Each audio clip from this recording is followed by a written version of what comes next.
Buenos días, Ciudad Evita, Dios te bendice.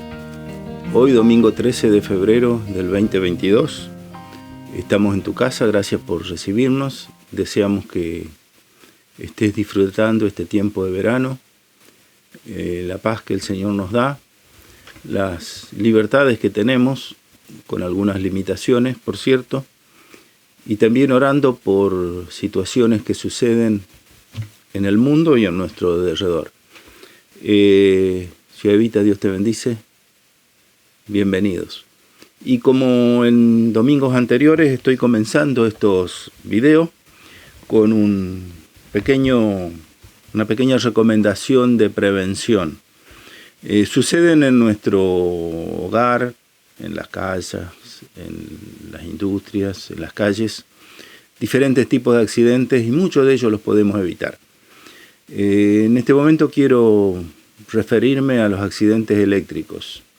Lamentablemente todavía los noticieros siguen dando cuenta. Falleció por electrocución dentro de una vivienda. Algo que técnicamente es inadmisible en este tiempo, y por eso lo digo en rigor de este tema ya hablé hace un año. En cualquier vivienda tiene que existir un interruptor principal, que antaño eran fusibles, hoy son interruptores termomagnéticos, que protegen de sobreconsumos o de cortocircuitos. Y lo que protege de vida, protege contactos accidentales, es el disyuntor diferencial, que muchas personas confunden con un interruptor común. Sí, el interruptor es automático, pero el diferencial, aparte de la palanca de conexión-desconexión, tiene un botón de prueba. Stop, o en inglés puede estar escrito, pero es importante que probemos este botón de prueba para saber que el mecanismo está sensible, y de esa manera tenemos protección en nuestra vivienda, con los dos elementos: el interruptor principal o general termomagnético y el interruptor diferencial. Con estos dos elementos estaremos protegidos de cortocircuitos, de incendios y de contactos accidentales humanos, que son los generalmente fatales, y que está en nuestras manos poder prevenirlos. Somos responsables como seres pensantes, como seres libres, como Dios nos creó, de cuidarnos a nosotros mismos, a nuestros prójimos, a nuestras familias, y el costo de estos elementos no es tan elevado en relación a todo el costo de la instalación de la casa. Así que vea si los tiene instalados en su casa, y si no los tiene, vaya corriendo a un electricista de confianza y pida que lo instalen. Es verdad, me voy a extender un poquito, hay mal tiempo, el interruptor puede caerse solo, por un rayo o lo que fuere. Bueno, si es el diferencial, se puede probar una vez, si estamos seguros que dentro de la casa no hay ningún niño haciendo picardía, y lo conectamos de nuevo, no pasó nada. Si lo que cayó es el interruptor térmico, bueno, ahí hay que pensar un poquito. Hay un sobreconsumo, un cortocircuito. También se lo puede reponer, pero ahí es preferible que peguemos una buena recorrida en la vivienda a ver qué pudo ocasionar el salto de cualquiera de estos dos, que normalmente conectados estarán los dos conectados. Y si cayeron los dos a la vez, bueno, miremos doblemente, porque algo serio hay. Pero es fácil proteger la vida, en este sentido de los riesgos eléctricos. Y insisto con esto, porque los seres humanos somos muy de confiar todo en el destino. Quienes creemos en Dios creador, también confiamos que Él provee soluciones extraordinarias. Pero en este caso del accidente eléctrico, la solución ya estuvo en manos de la ciencia, que Dios permitió que algunos en el siglo pasado descubrieran estas formas de prevenir, proteger, y los mecanismos están hoy. Dios siempre estará cuidando a su pueblo. pero una manera de cuidarlo es haciendo que nosotros, que somos sus hijos, semejantes, creados a imagen y semejanza de Dios, dice la Biblia, tengamos ciertas precauciones, cierto cuidado, y que respetemos las recomendaciones que tengamos al respecto en los distintos aspectos de prevención. Seguiremos el próximo domingo con otro aspecto de prevención, pero ahora nos acercamos a la palabra de Dios. Y por supuesto que nos acercamos orando. Como congregación, el domingo pasado tuvimos un lindo culto presencial y en el día de hoy, domingo 13, seguramente estemos de bautismos, como esto es al aire libre y estamos grabando un día antes. Bueno, eso depende un poco del clima. Estaremos en Álvarez celebrando bautismos con una congregación joven que está allí instalando ya un templo en construcción, un terreno ya habilitado, y todo lo que hace a las iglesias como las conocemos tradicionalmente, o los templos más propiamente dicho, porque templo es cada creyente, templo es la multitud de personas cuando se congregan. Somos una iglesia que puede o no tener edificio, pero somos quienes buscamos la presencia del Señor. Y te dije que íbamos a orar. Orar por distintas situaciones que se presentan. Y quiero orar agradeciendo. Señor, gracias porque nos permites vivir este siglo. Algunos síntomas de que la pandemia está pasando. Te alabamos, te bendecimos.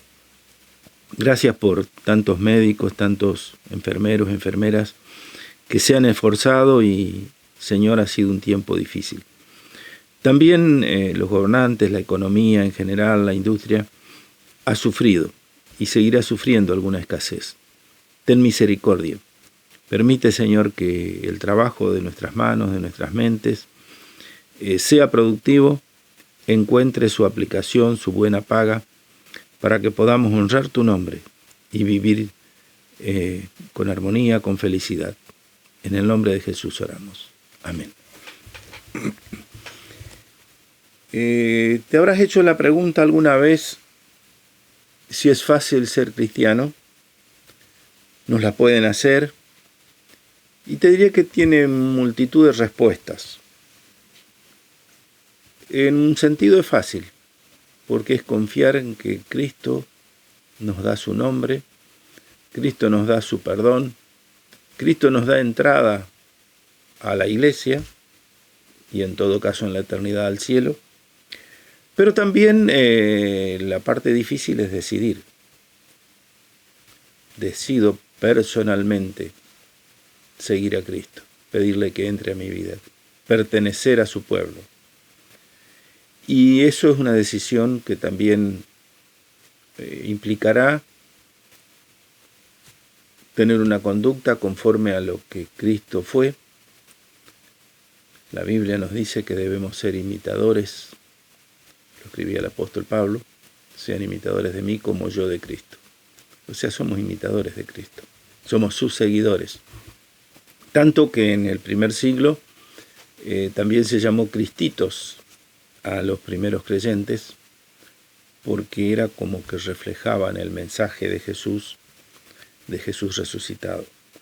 Y vamos a acercarnos a un pasaje que sucede en el primer tiempo de la iglesia. Los apóstoles Pedro y Juan van al templo, al único templo que había hasta ese momento, el templo de Jerusalén.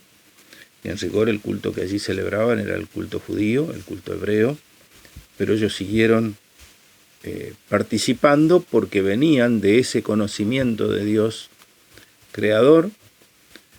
Ya había llegado el Mesías, pero ellos continuaron, pero yendo a ese lugar, de todas maneras manifestaron la persona de Jesús, con su poder, con su misericordia y con sus atributos.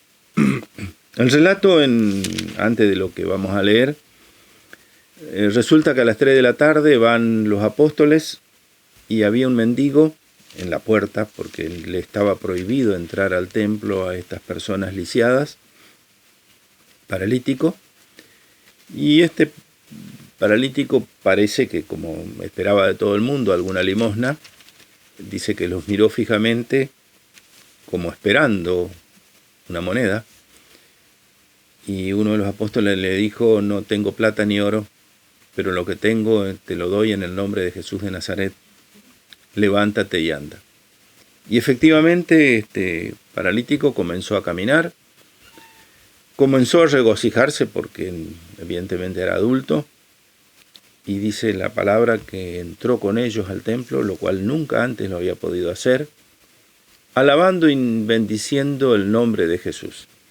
Bueno, de esa cura milagrosa llamó mucho la atención. De alguna manera el comentario generó murmullo, generó qué, y las autoridades religiosas y políticas de turno sintieron disconformidad con lo organizado, porque el milagro se hizo fuera del templo.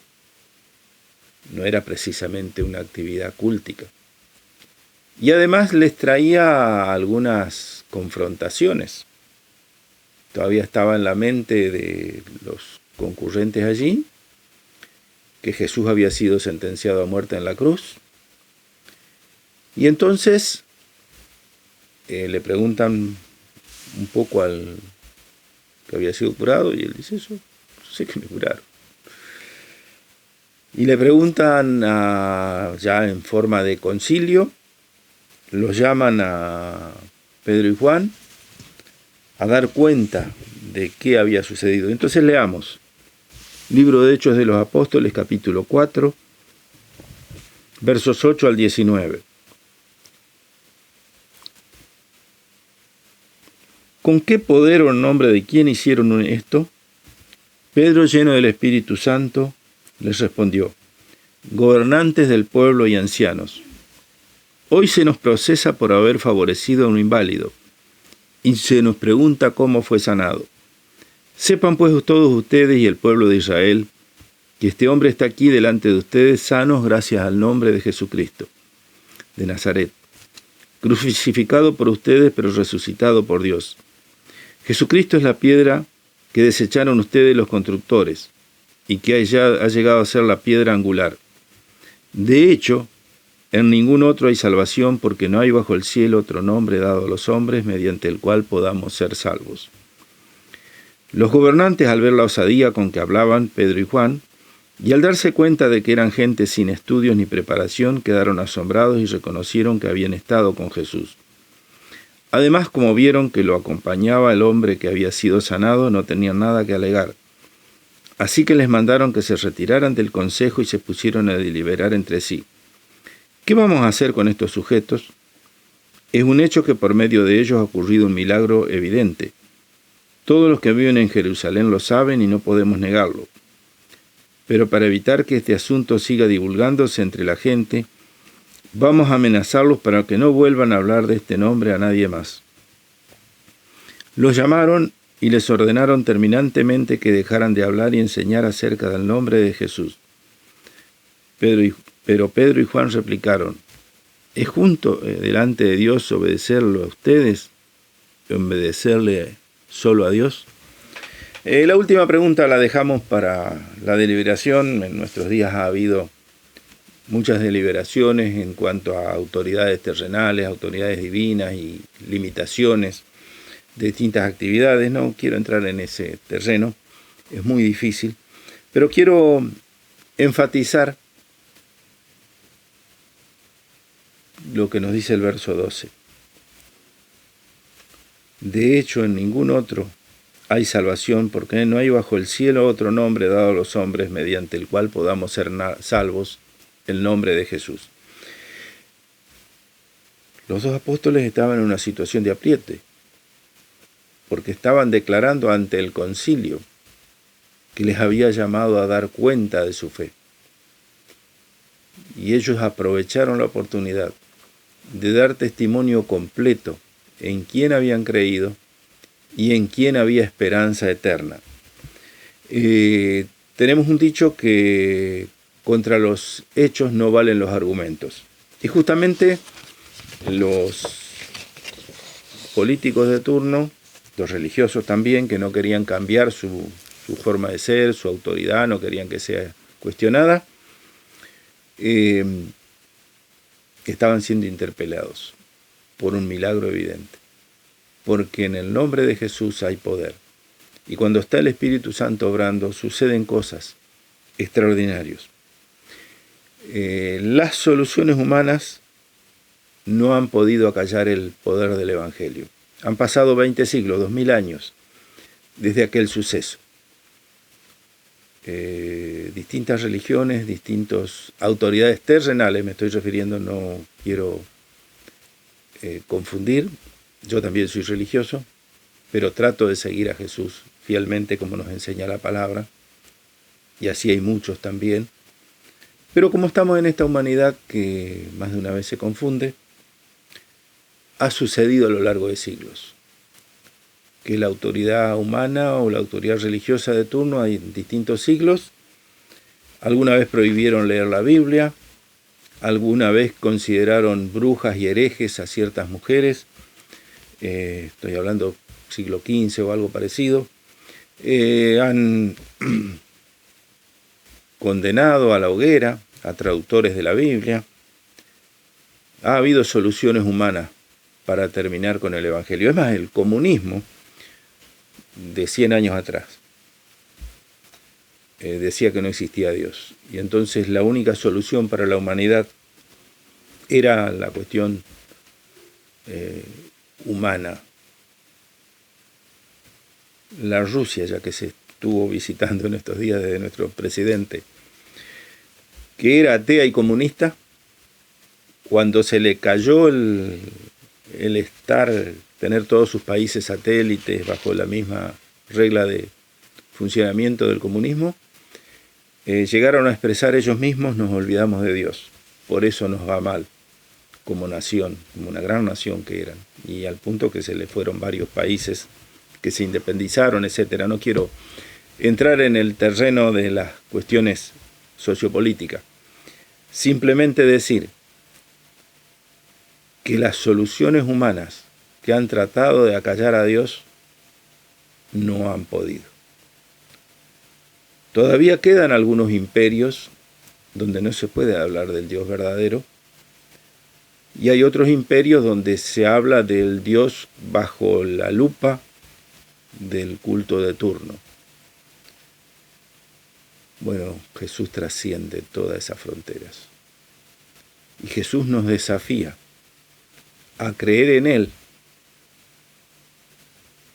como el dador de la vida, el dador de la esperanza, el que nos abre la puerta al cielo y el que también vendrá a buscar a su iglesia. Y entonces voy a terminar con esta pregunta. ¿Estás preparado? ¿Le has pedido perdón? ¿Le has pedido pertenecer a su pueblo? No te estoy diciendo dónde te congregues. Eso puede venir como añadidura. Es bueno que lo hagamos. Pero que pertenezcas al pueblo salvado por Jesucristo, con el perdón conseguido en la cruz. Si estás entre esos, sos mi hermano, dame un abrazo, alegrémonos. Pero si estás en duda, en pantalla está el WhatsApp de mi persona, podés llamarme, podés mandar mensaje, podemos ahondar. Si hay dudas en cómo interpretar la Biblia, adelante, trataré de ayudarte. En el nombre de Jesús de Nazaret, que da vida y esperanza a muchas personas y quiere hacerlo con los que aún no creen. A su nombre, gloria. Amén.